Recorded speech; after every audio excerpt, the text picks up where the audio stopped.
కుట్ర తెరలేపారు ఉక్రెయిన్ మరియు అమెరికన్స్. మరి వింటుంది నిజమే. భారత్లో ఒక అమెరికన్, ఆ తర్వాత ఒక 6 ఉక్రెయిన్కి సంబంధించిన జాతీయస్తులు ఒక భారీ ఉగ్రదాడికి కుట్ర లేపారంట. వీళ్ళు టూరిస్ట్ వీసా పైన భారత్లోకి ఎంట్రీ ఇచ్చారు. ఇక్కడ కనబడుతున్నటువంటి వ్యక్తి, ఆ ఫోటోలో ఆ మాస్క్ వేసుకున్న వ్యక్తి పేరు మాథ్యూ వాన్ డైక్. ఈయన ఒక అమెరికన్ జాతీయుడు. సో గతంలో చాలా రోజుల క్రితం, అంటే 2010s and 11s ఆ పీరియడ్లో లిబియాలో అంతర్యుద్ధం జరిగింది. అయితే ఆ అంతర్యుద్ధం సమయంలో అక్కడ ఉన్నటువంటి వేర్పాటువాదులకి లేదా రెబిలియన్స్కి ఈయన సపోర్ట్ ఇచ్చి అప్పుడు అరెస్ట్ అయిపోయి జైలు జీవితం కూడా గడిపాడంట. ఆ తర్వాత బయటకు వచ్చాడు. అప్పుడే పెద్ద మొత్తంలో ఈయన పేరు ప్రచారంలోకి వచ్చింది. ఆ తర్వాత ఇప్పుడు మాథ్యూ వాన్ డైక్ పేరు మళ్ళీ వినిపిస్తోంది. దీనికి గల ప్రధాన కారణం ఏంటంటే, ఒక 6 యుక్రెయిన్లు, మొత్తంగా 17 మంది వచ్చారంట యుక్రెయినియన్స్ టూరిస్ట్ వీసాల పైన భారత్లోకి. ఇది పక్కగా ఎన్ఐఏ క్రాక్ చేసి పటియాలా కోర్టులో ప్రవేశపెట్టి అరెస్ట్ చేసి కస్టడీ తీసుకొని విచారిస్తున్న పర్ఫెక్ట్ పక్కా 100% జెన్యూన్ న్యూస్ ఇది.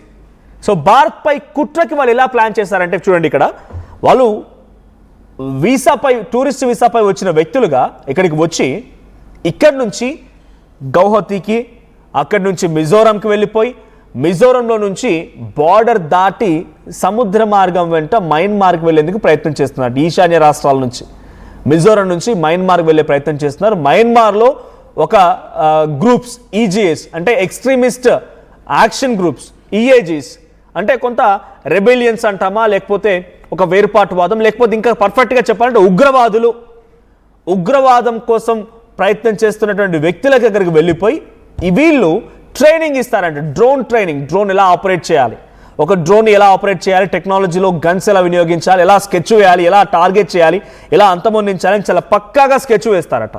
సో భారతదేశంలో ఢిల్లీలో ఎంట్రీ ఇచ్చిన వీళ్ళు ఢిల్లీ నుంచి గౌహతి, ఆ గౌహతి నుంచి మిజోరం, ఈశాన్యన్ రాష్ట్రాలన్నీ కూడా కలిగి తిరిగారు. దీంట్లో పలు కీలక నగరాలు కూడా టార్గెట్ చేసుకున్నారట. ఇప్పటివరకు పట్టుకుంది 7 ఒక అమెరికన్ అండ్ 6 యుక్రెయినియన్లు మాత్రమే పట్టుకున్నారు. ఇంకా 10 మంది బయట తిరుగుతున్నారు. వీళ్ళంతా కూడా కీలకమైన నగరాలని టార్గెట్ చేసుకున్నట్టుగా తెలుస్తోంది. భారతదేశం ఉన్నటువంటి కొంతమంది నిషేధిత గ్రూప్స్ని కూడా, ఇక్కడ హైదరాబాద్లో ఉన్నటువంటి నిషేధిత గ్రూప్స్తో కూడా వీళ్ళ టార్గెట్లు ఉన్నాయంట. హైదరాబాద్లో ఉన్నటువంటి బ్యాండ్ సంఘాలు ఉంటాయి చూసారా, కొన్ని రిలీజియస్ సంఘాలని, కొన్ని యాంటీ సోషల్ ఎలిమెంట్స్ అంటూ వాళ్ళని బ్యాన్ చేస్తూ ఉంటారు. సో అటువంటి సంఘాలతో కూడా వీళ్ళ కాంటాక్ట్స్ ఉన్నాయంట. ఇక్కడ మాథ్యూ వాన్ డైక్ అనేటువంటి వ్యక్తి కేవలం పర్సన్గా రావడమే కాదు, భారతదేశం గుండా కొన్ని డ్రోన్లని కూడా మయన్మార్కి అందించాడంట. మయన్మార్ ఉన్నటువంటి ఉగ్రవాదులకి కొన్ని టెక్నాలజీ పరంగా ఉన్నటువంటి డ్రోన్లని, మిసైల్స్ అండ్ సీన్లేదు కానీ డ్రోన్లని, గన్స్ని అందించాడంట. ఇక్కడ ఆయన ఒక సొలి అనేటువంటి ఒక ఏజెన్సీ కూడా ఏర్పాటు చేసుకున్నాడు. వాట్ ఈజ్ సొలి అంటే Sons of Liberty international.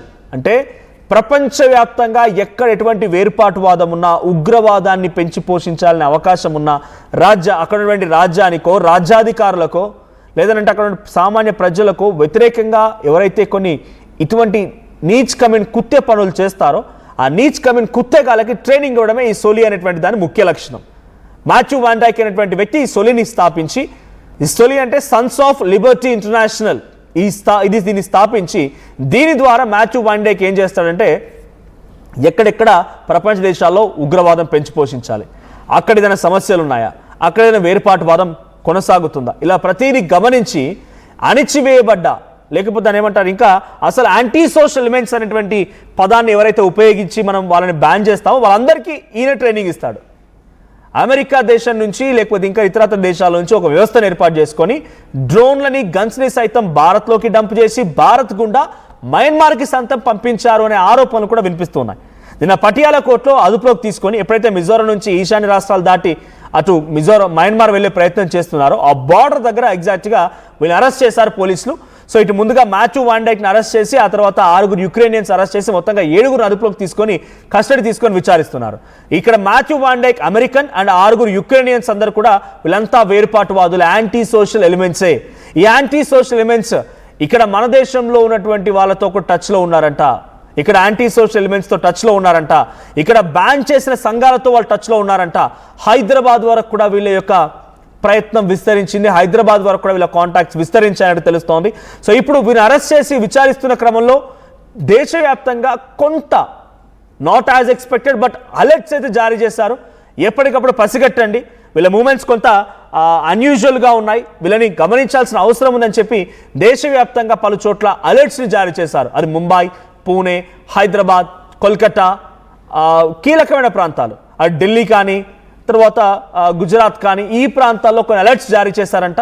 So ఇక్కడ యుక్రెయిన్ అండ్ అమెరికాకి సంబంధించినటువంటి ఈ యాంటీ సోషల్ ఎలిమెంట్స్ సోలి అనేటువంటి పేరుతో వచ్చినటువంటి వీళ్ళు వచ్చారంటే డెఫినెట్గా ఇక్కడ స్లీపర్ సెల్స్ వాళ్ళకి సహకరించి ఉంటారు, ఇక్కడ యాంటీ సోషల్ ఎలిమెంట్స్ వాళ్ళకి సహకరించి ఉంటారు. So something is going to be a big danger spot. ఏదో ఒక బిగ్ అలర్ట్స్ని ఇవ్వడం కోసం మాత్రమే వీళ్ళు ఇక్కడికి వచ్చి ఈ ప్రయత్నం చేసినట్టు తెలుస్తోంది.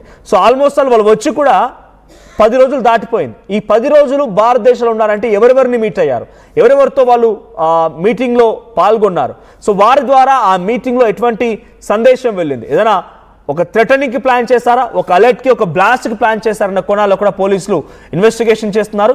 సో ఎన్ఐఏ అదుపులో ఉన్నటువంటి ఇప్పుడు ఈ వ్యక్తుల్ని విచారణ కొనసాగుతోంది. సో హైదరాబాద్ ఎటువంటి అలర్ట్స్ ఉన్నాయి, ఈ విషయం పైన మరిన్ని అప్డేట్స్ ప్రతినిధి మధు అందిస్తారు. మధు, సో ఒక 6 ఉక్రెయినియన్స్, ఒక అమెరికన్ ప్రపంచ దేశాల్లోకెల్లా జరిగేటువంటి లిబరేషన్స్కి, యుద్ధాలకి ఆయుధాలని, డ్రోన్స్ని లేదంటే ఐడియాలజీని షేర్ చేయడంలో వీళ్ళు కీలక పాత్ర పోషిస్తున్నారు. భారతదేశానికి టూరిస్ట్ వీసాపై వచ్చి ఇక్కడ 10 డేస్గా ఇక్కడే నివాసం ఉంటున్నారు, ఇక్కడిక్కడే తిరుగుతూ ఉన్నారు.